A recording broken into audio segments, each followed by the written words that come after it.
What's up, everybody? This video is a little different. It's not a traditional at all mental health video. In fact, it's not a mental health video. But it is something that is 100% related to serving other people. Today, or actually in the last couple of weeks, two things happened that made me want to make this video. One, in the program that I run with the Hispanic Alliance of Greenville, South Carolina, or South Carolina now, we had our graduation for the program recently, and I was able to do something I've never done before. I was able to give a graduation speech. Now, not the type I would do in English, but something that was from the heart, delivered to the students that we serve and their parents, completely in Spanish without a script. And that was something that was amazing to me, considering many people in the audience, either Spanish was their first language or they only spoke Spanish. And then also today, I hit 600 days on Duolingo. So that's just another weird kind of thing that kind of prompted me to make this video. But the reason I want to give you some context. 2015, I started working back in the school system, and a majority of the folks that I was serving, either they were Spanish-speaking teenagers or their parents were only Spanish-speaking. Now, as a social worker, my draw, or kind of the way I do things, is I feel like if I am serving you and I am in the professional role that I've chosen, if there's a difference, if there's something that you need to feel more comfortable, or for me to be able to better serve you, it's my job to obtain that skill or that knowledge. That's in our code of ethics. And if not, I don't need to be working with you because I can't serve you to the best of my ability and to what you deserve. So at that point, I went to a place called Upstate International, which is here in Greenville, South Carolina, and it's an amazing school. If you happen to live in Greenville and you're looking to learn another language, they have amazing classes. They're all in person and they're very affordable, amazing teachers. And so I went and started taking a class in person, which was really a great help.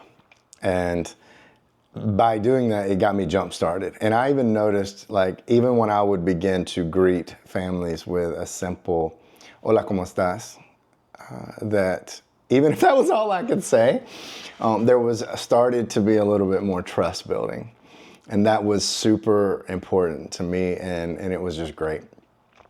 And I've continued from 2017, it's now 2014, so Lord, almost a decade now of trying to learn this language. And while I'm still far from being fluent, now I'm able to travel, I'm able to go to schools, I'm able to interact with people, and si yo quiero, puedo hablar en español y hablar sobre muchas diferentes cosas. I can, if I want to, I'm able to speak in Spanish and talk about a lot of different things. And I continue to learn every day, and it's a struggle. And I've had to realize that I'm never going to be fluent. I'm never going, or let me say this, I'm never going to be able to be as good as I expect myself to be. I'm never going to sound like a native speaker, and that's been liberating for me. But I say all that because a lot of people that I encounter in this field of service, human services, whether it be education, medical field, social work, whatever, always say to me, "Oh, wow, it's awesome that you can do that. I wish I could." And I want to be clear, like, this isn't something that has been easy. It takes work, but you can do it. I didn't start until I was in my mid-30s, and I'm still learning. So what I want to do is kind of go over a few of the resources that have helped me the most. And I'm only going to talk about resources that anybody can access. So the first thing I talked about was only in Greenville. And then I'm also going to give you a download to a PDF that's got all these resources on there. Number one, and the most helpful, is the only paid resource. The only resource I'm going to tell you that requires you to pay money, and it's called italki. And italki is an online-based or web-based service that allows you access to a one-on-one tutor that you can work with for lessons of 30, 45, or 60 minutes. It's often or as infrequent as you would like, and you can learn and you can practice what it is that you want to practice.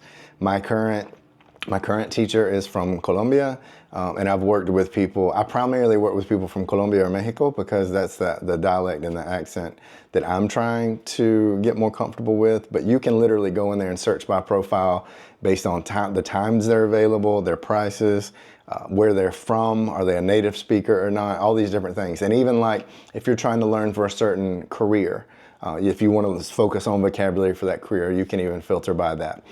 The classes, oh, and sorry, one other thing, there's tutors and there's teachers. So you can find people who can start and go through an actual curriculum with you. Or like right now, my teacher, we basically get on there and just talk. So it's a little more inexpensive.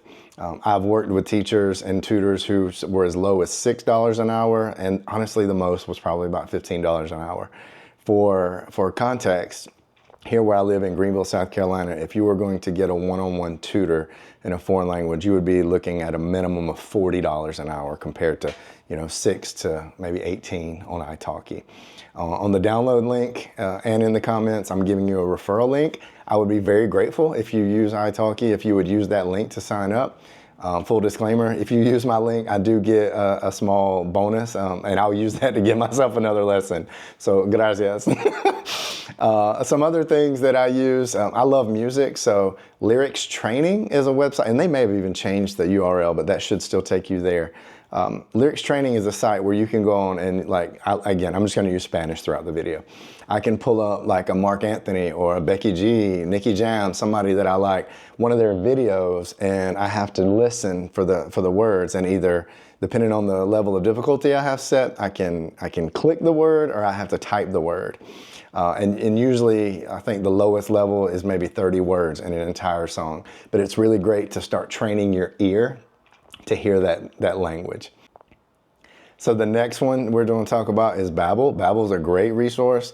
It's a little more curriculum based than Duolingo.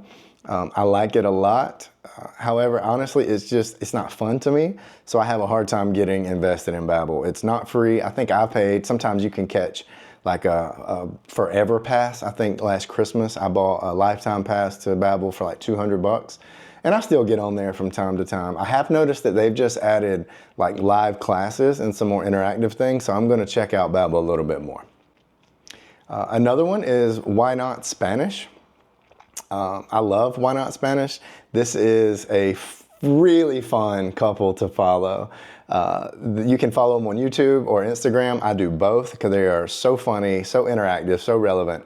She's from Bogota, Colombia, and he's from Nashville, Tennessee. So it's really funny because she helps you with the mastery and the vocabulary and the language building skills. And you get to see him really like be vulnerable and go through like, y'all, this is my struggle and trying to learn. And at the beginning of their videos, if you go back and watch them in the beginning, they're living in Nashville.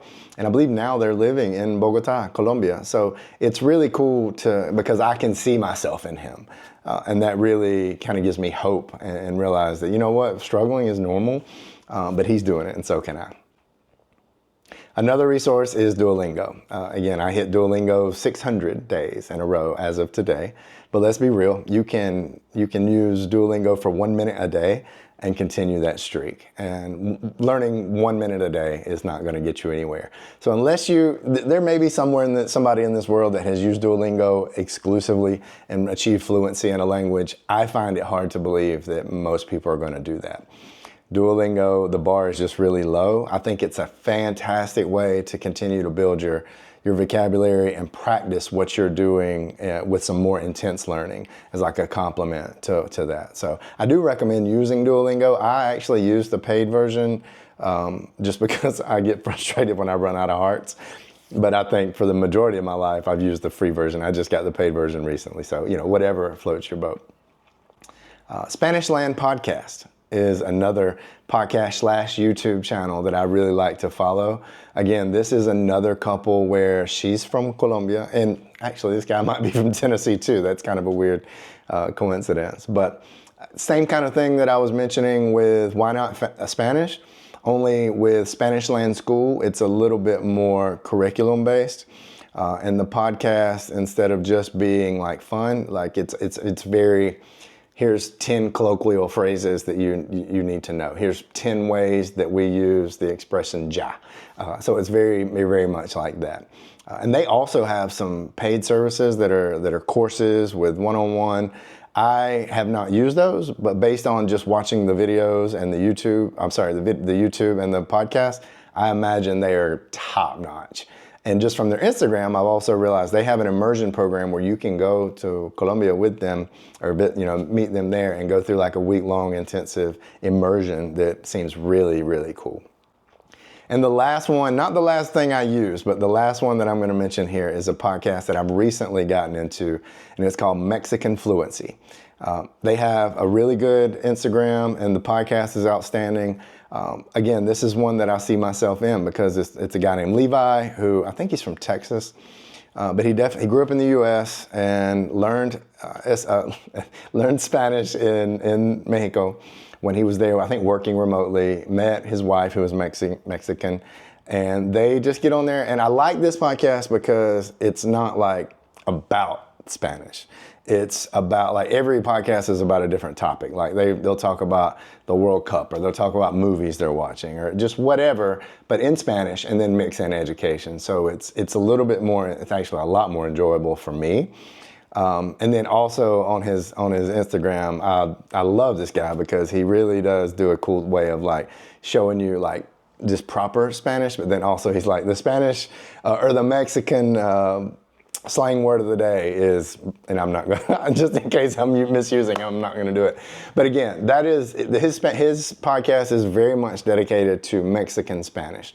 So just kind of know that if you're going in. Everything else I've talked to you about is just across the board with Spanish. So again, I hope you'll check out the PDF.